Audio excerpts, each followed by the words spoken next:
immense plaisir pour moi que de vous présenter la femme blanche la plus célèbre d'Afrique du Sud.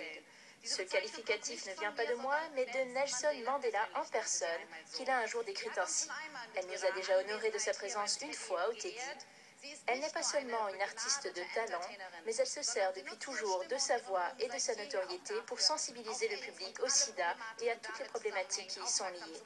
Un sujet crucial, particulièrement en Afrique du Sud. Mesdames et messieurs, accueillons ensemble la grande Evita Bezuidenhout.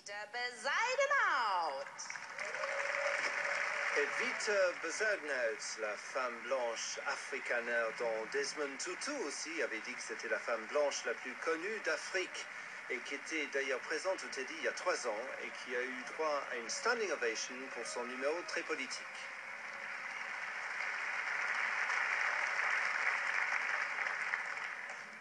Last Friday, 21 years ago, Nelson Mandela left a prison in South Africa and continued his long walk to freedom.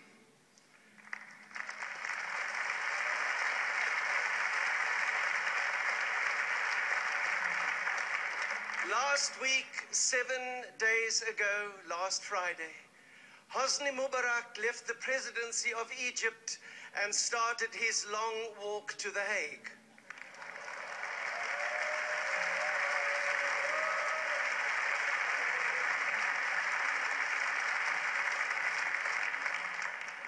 And here we are tonight in the Tempelhof celebrating the 25th birthday of a teddy bear, which shows that anything is possible.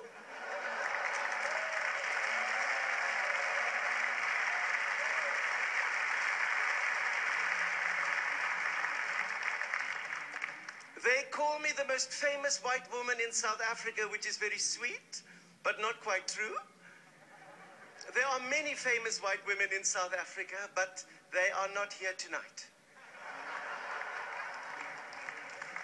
And so I, as the most famous white South African woman in Berlin, I'm very happy to say to you, Guten Abend, meine Damen und Damen, meine Herren und Herren.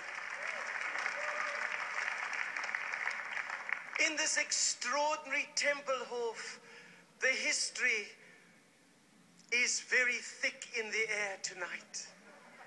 This great Art Deco erection, which so reminds me of what we did in South Africa, because we Afrikaners also built great monuments to our supremacy. Yeah, we also had a bit of a touch of the master race syndrome.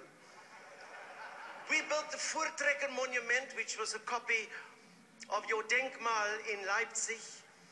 But ours was there to celebrate the fact that the Afrikaner won all the battles against the black tribes, because God in those days was an Afrikaner.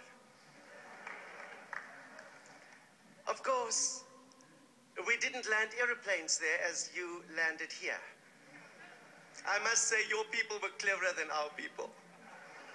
But one fact is true, that 70 years ago, Germany set a very, very high political standard for South Africa. It would have taken us Afrikaners a long time before we had killed 6 million blacks. But today we are in a democracy in South Africa and a democracy in Germany. And the Voortrekker Monument is now a place where people come and have picnics, blacks and whites, sometimes even together.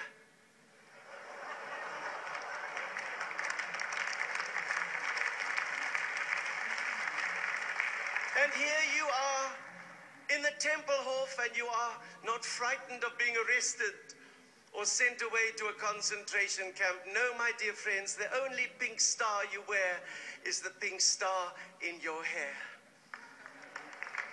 But I am no longer a politician. The job of a politician today is very difficult. You have to have vision, you have to have passion, but also you have to have a good hairdresser and an honest university degree. Là, c'est une référence à l'actualité allemande de cette semaine où le ministre de la Défense est accusé d'avoir plagié une partie de sa thèse.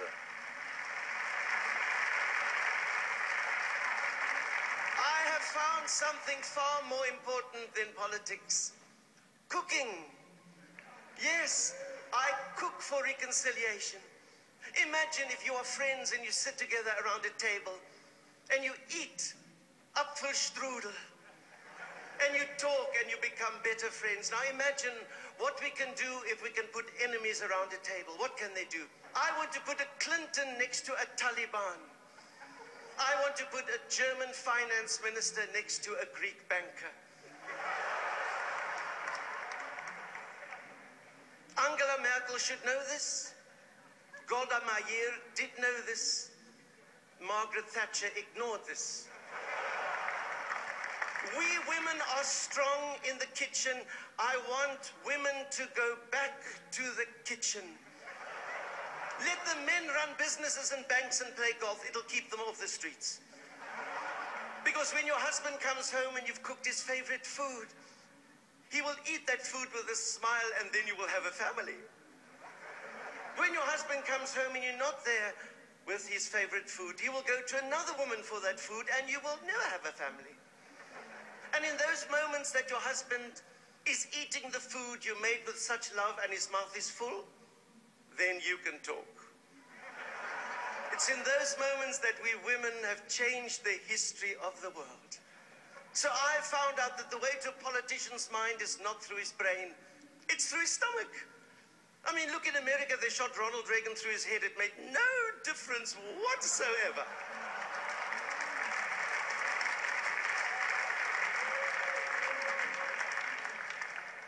And yet when Nelson Mandela was in jail for 27 years, we in South Africa did not know what he looked like.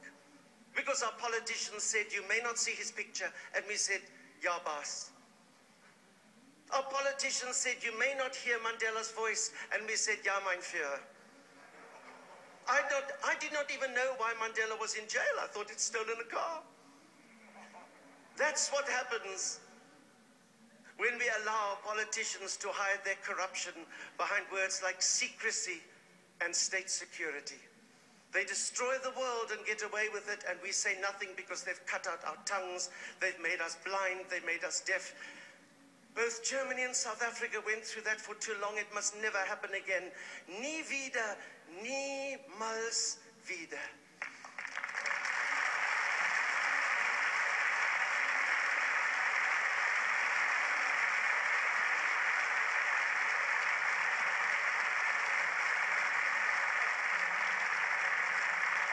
Freedom of speech means the freedom to speak. Let us use all parts of communication. Let us talk, let us laugh, let us sing. Let us hip and let us hop. Let us tweet and Twitter. And let us realize that when we talk, things will change for the better. Look what happened to South Africa eventually, and to Germany, and recently to Egypt. If the people lead, the government must follow. Apfelstrudel macht frei. Dankeschön. Apfelstrudel macht frei, référence et déformation de Arbeit macht frei, la terrifiante enseigne au-dessus de l'entrée d'Auschwitz. Et le fait que le Apfelstrudel est un dessert typiquement autrichien n'aura pas échappé non plus aux Berlinois ici à Tempelhof.